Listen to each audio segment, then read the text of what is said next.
সম্প্রতি সারা দেশে অবৈধ হাসপাতাল, ক্লিনিক ও ডায়াগনস্টিক সেন্টারের তালিকা চেয়ে সিভিল সার্জনদের চিঠি দেয় স্বাস্থ্য অধিদপ্তর।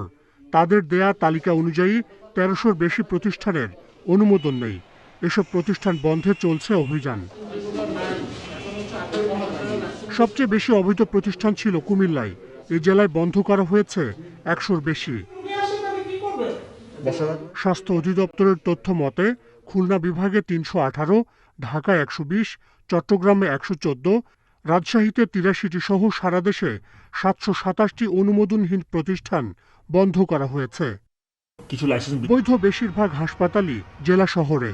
স্বাস্থ্য বিভাগ বলছে, জনবল সংকট ও বিচারিক ক্ষমতা না থাকায় এসব প্রতিষ্ঠানের বিরুদ্ধে শক্ত ব্যবস্থা নিতে বেগ পেতে হচ্ছে। একটা অনিবন্ধিত ক্লিনিকে কোন চিকিৎসা শুধু আবেদন করেই বছরের পর বছর চলছে অনেক হাসপাতাল, ডায়াগনস্টিক সেন্টার। অনুমোদন ছাড়া কোনো প্রতিষ্ঠান চলতে দেয়া হবে না বলছে স্বাস্থ্য অধিদপ্তর।